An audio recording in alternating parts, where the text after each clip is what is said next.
Welcome back. You're watching Today. Now, according to Basic Education Minister Angie Motshekga, 500,000 children in 908 schools use pit toilets every day in 2023. Beside the non-hygienic aspect of it, pit latrines have also proven to be deadly. Breadline Africa and Corporate SA have joined forces to tackle this issue by providing safe and, of course, hygienic restrooms for pupils. We've got the Purple Group Executive Chairman, Mark Barnes, who joins us in studio to tell us more. Mark, thank you very much for your time this afternoon. And it's a very worrying statistic that I mentioned in my intro about the amount of pupils that are exposed to pit latrines in 2023. What was the motivation for you to get behind this particular initiative?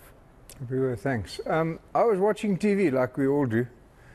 I was watching ENCA, of course, and there was yet another discussion about this scourge of pit latrines, and I thought to myself, I wonder if something can just be done about it instead of talking about it. You know? So I did a little tweet which said, I'll put some money in some of my time if enough people are going to join me. That tweet got 540,000 responses, so I thought that's probably enough interest. So I was fortunate enough to be put in touch with Breadline Africa, who've been in this business for 30 years. They're in infrastructure development and early childhood development. We came together. My responsibility is to raise capital from corporate South Africa and other means, crowdfunding, by whatever means. And that was less than 3 months ago. And so we just said, let's get a team together. Let's get local labor, local capacity. Let's speak to the influences around the school. And we chose a school which was close to the airport so that we could get people there quickly. And we started digging, and we now have at Duzi Primary School, we have 18 flushing toilets, and we bashed down the old pit latrines. Yeah, I mean, that's amazing that you've been able to achieve that in the short space of time that you say. But I'm sure it doesn't come without its challenges. Obviously, the interest in the initiative has sorted out the funding issue for the most part. But what are some of the other, perhaps, logistical challenges that you may be facing to provide pupils with this essential provision? Yeah, I mean, if you are going to do it properly, it does cost money. But we count all of our pennies and we undertake to audit all the margins, so we're dealing with reliable vested interest suppliers. The first thing is to get the schools in the right order. All schools, believe it or not, have some kind of access to water. 90% of schools, whether it's rainwater, whether it's pumped water, but they don't have reticulated sewage or anything like that. So we've developed a system which is a proper septic tank where you have a flushing toilet, we have decent, different-sized seats for the little girls and boys, and so on. I guess the logistics are getting everything done, on time. Our first phase is going to be 204 schools, 240 schools, which is about 4,000 toilets. That's 120,000 kids that'll have a toilet flushing experience. You had to be there the first time one of these it was a little boy actually walks in, and we showed him how to flush the thing, and he flushes the toilet and everything works, and he goes, yes, like for a flushing toilet. It kind of wakes you up, right? So the logistics are all the stakeholders, the department, the school, the principal, the local elders, if you like, just getting everybody to be on the same side. Actually delivering it, we use EnviroServe to build these particular toilets. We've got lots of vetted suppliers already. All you need to do is not listen to the noise, not worry about the promises. Find something that you can actually do that's measurable and doable, and do it. And just ignore everything else. Yeah, putting the politics aside. We put everything aside. We said, listen, we're going to go and do this to see if it's possible. Now, when we go to the markets for capital, we don't have to say what we're going to do. We're going to say, this is what we've done. Yeah. And it actually works. Yeah. And it comes with things like a 5-year, maintenance contract, and a training schedule for the school, and undertakings contractually from the school, what they will do, and so on. It's been the most wonderful experience, and I've been lucky enough to work with very good partners in this whole thing. No, absolutely. Tell us a little bit about the time frame that you're looking to complete phase 1 and the direction in which you're going in terms of the targeted communities that are the top of the priority list for this initiative. Well, the communities are primarily going to be in KZN and Eastern Cape. That's where the need's the highest. If you look at Gauteng and Western Cape, there actually aren't any existing pit toilets, believe it or not, in those provinces. And so you go where the need calls you, and you try and, get the geography to line up so that you can move around, and of course money. So in this first school that we did, there were a couple of us that put our own money in just to make sure that it was done. We are looking to raise 156 million rand to do the first phase that I've just described, which is about a quarter of the total program. The total program is 908 schools. We're doing 240 of them. That total cost will be over 600 million. So we reckon the first 30 million we'll be able to get within the next short while, and that'll give enough momentum for us to get the program. Our objective is to get other people interested. Our objective is to create a movement, if you will.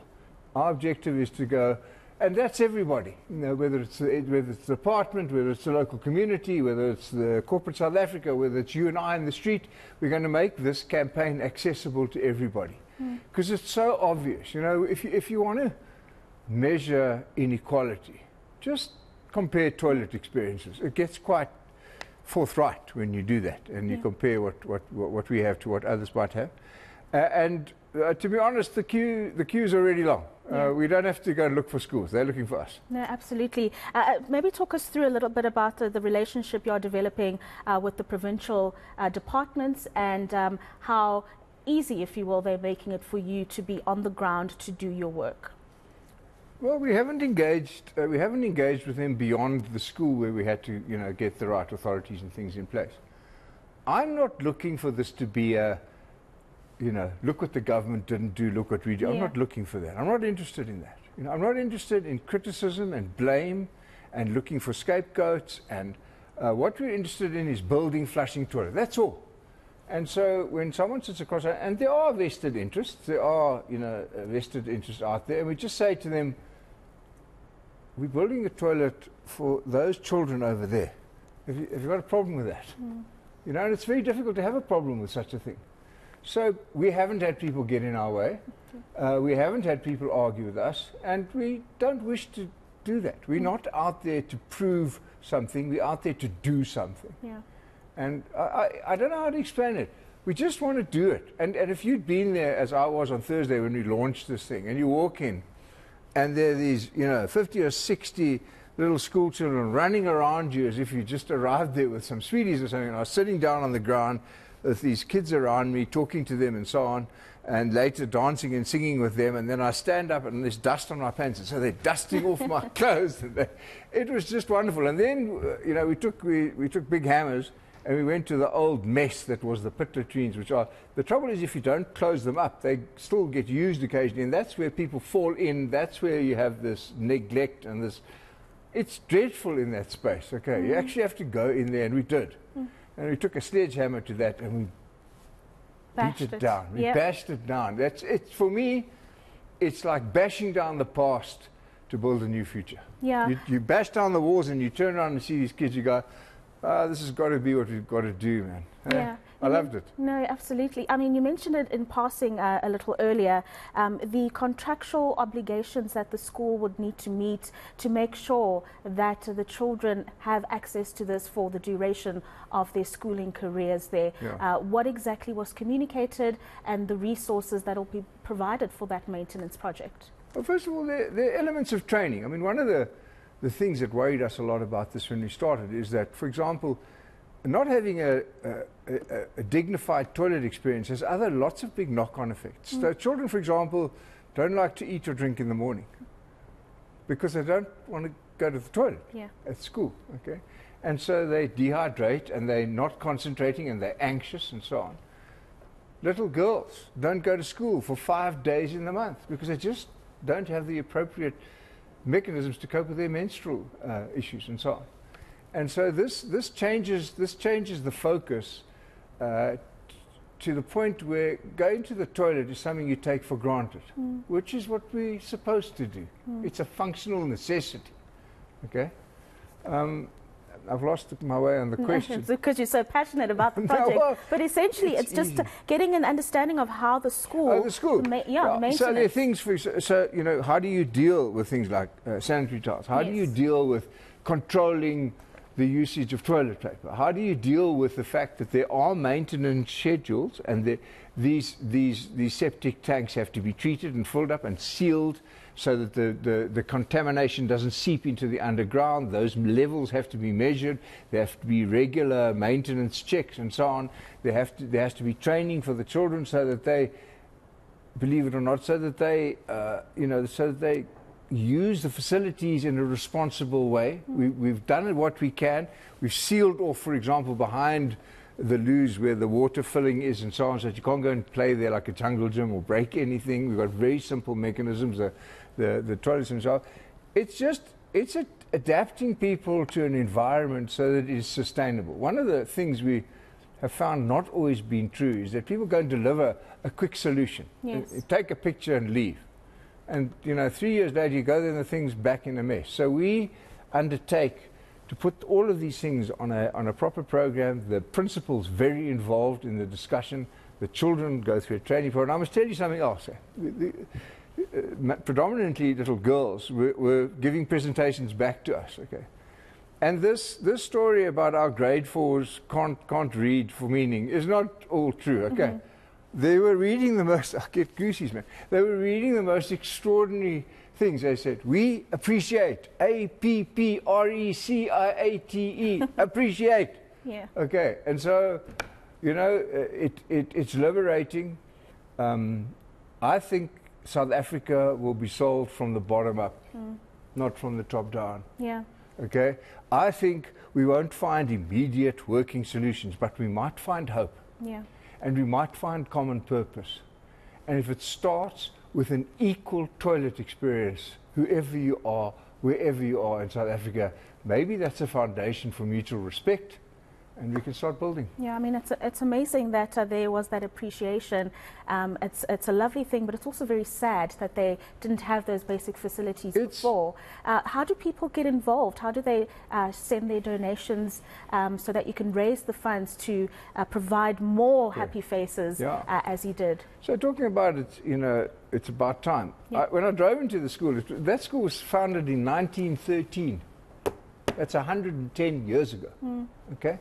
Now, there were some flushing toilets that at some stage put in by government. They weren't properly serviced, and they eventually ran into neglect, and they got clogged up, and then people go back to the veld and the pit latrines. Okay. We are raising the most capital, we hope, from corporate South Africa, from their CSI budgets, and all of those kinds of good causes. But we're also going to get into crowdfunding. So we've spoken to some of the big companies, for example, the healthcare companies and so on. And we're going to, okay, well, can you get your members, your loyalty programs, all of these things? Like, just give $5 every time you do something. We're talking to toilet paper companies and saying, you buy a box of toilet paper every time you do that. 5 Rand goes into this toilet initiative. We're going to get to a point where you can literally take out your phone and scan a QR code and give us 5 Rand. And you don't need, if 5 million people give you 5 Rand, you've got proper money, okay? And it's such a good cause. And our hope is that eventually we're not visible. It's just happening. And everyone in the community is starting to do it themselves. And already, and this is 3 days old, right? People are approaching me to say, well, we do books, and we do this, and we do medical training. Can we work together? Can we come there together, since we're all going to the school, and can we speak to? So we just wanted, and we were fortunate to do it. We wanted to say, this is what it looks like. I don't know if you've seen the pictures. They've got these beautiful, colorful toilets. It's beautiful, okay? And I think that's what it's also about, actually getting something done. Yeah. That you can say, this is done and it works. Next. No, absolutely. So let's hope that we are going to continue seeing those mushrooming toilets for these young people. Mark, good luck, you and the rest of those that have decided to be part of this important initiative. That Thanks is for your Mark interest. Barnes joining us this afternoon to speak about that important initiative, really just trying to provide better services to young children while they're at school, because it is unacceptable that in 2023 you have young children not only utilizing pit latrines, but as you've seen over the last few years, dying from falling into them.